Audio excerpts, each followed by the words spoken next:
Kaibigan, nandito tayo sa isang maganda at simpleng hotel sa Aklan. Marami lang tayong dinadalaw na followers at supporters natin. Pero ang topic ko sa inyo maganda, bakit lagi ako nilalamig? Why am I cold? Di ba minsan meron ganyan? Talagang nilalamig ka. Sakit na ba to? Delikado ba? O hindi naman?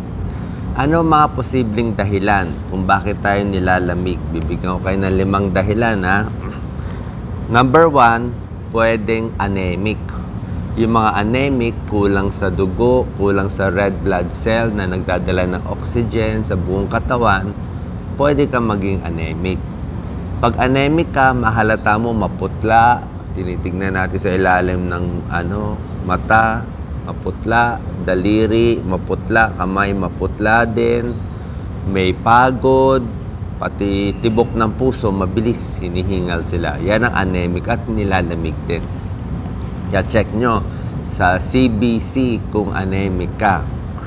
Number 2, pwedeng hypothyroidism. Mahina ang thyroid. Ang thyroid, nandito yan sa leg natin. Meron tayong thyroid hormone. Ngayon, pag mababa ang thyroid hormones natin, laging nilalamig. Ano pa ibang sintomas ng hypothyroid?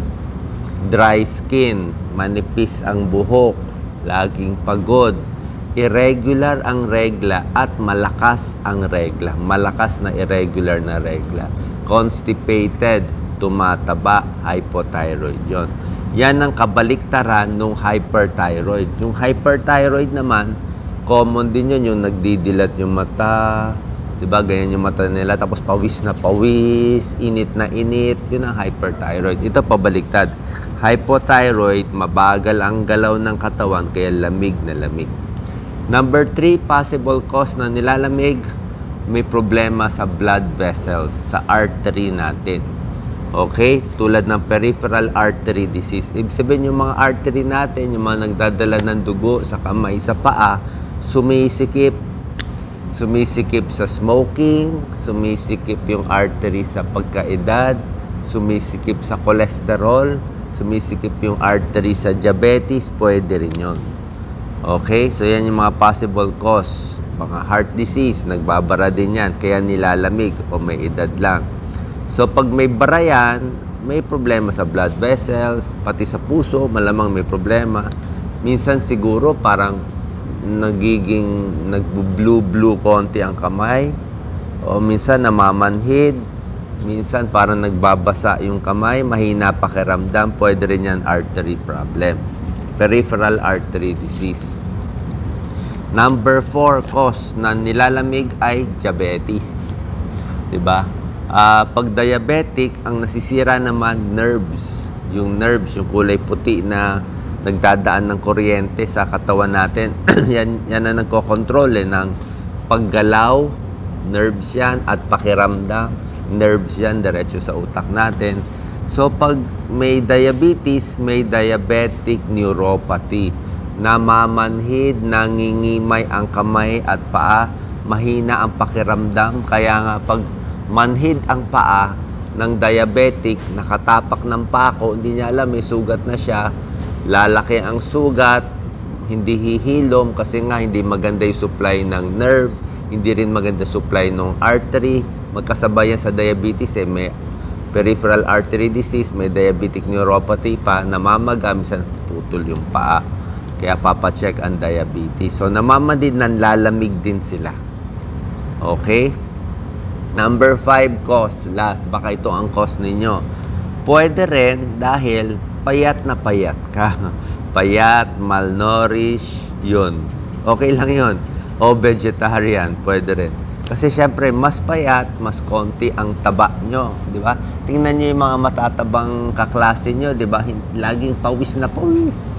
Paano yung taba niya, ang balot niya sa katawan niya? May sarili siyang jacket. Ang jacket niya, yung balot na taba sa tiyan. Yan ang nagpapainit. Diba? So, kung payat ka, mas malamig ka. Okay lang yun. Mag-jacket na lang kayo, mag-guantes na lang kayo, di ba? Makapal na lang yung mga baro. O mag-thermal pants pag giniginaw. Di bali yun kung nanlalamig. Walang masama doon. Alam nyo, napansin nyo, ako rin nag-vegetarian ako for 2 years before. Pag hindi ka kumakain ng karne, mas malamig yung pakiramdam. Wala namang masama doon eh. Kasi pag kumain ka ng crispy pata, talagang beef steak, talagang sabaw na may nilagang baka, talagang papawisan ka. Mas mainit pakiramdam ko noon pag kumakain ka ng karne. Pero kung vegetarian ka lang, gulay, prutas, itlog, hanggang ganun lang ang diet mo, mas malamig ang pakiramdam. Actually, mas masarap ang pakiramdam. So, itong number 5, payat or payat ka lang, hindi po to delikado. Normal yan. So, ano gagawin natin pag nilalamig tayo? Depende sa sakit. Kung kayo ay anemic, kumain na pagkain mataas sa iron. Diba? Gulay, liver, pwede ka ng meat para mataas yung iron mo. Kung hypothyroid, papacheck tayo sa endocrinologist, bibigyan kayo ng thyroid hormone. Kung may problema sa blood vessels o sa nerves, papacheck tayo sa isang diabetes specialist, endocrinologist din, bibigyan kayo ng gamot para sa ugat, makontrol ang diabetes. Exercise din. Exercise para mas gumanda yung daloy ng dugo. Tigil sigarilyo, kasi yan ang isang main cause ng peripheral artery disease, yung pagbara ng ugat ay sigarilyo. At kung payat ka lang, okay lang, mag-jacket ka na lang, wala namang kaso. So sana po, natuto kayo kung bakit tayo nilalamig. God bless.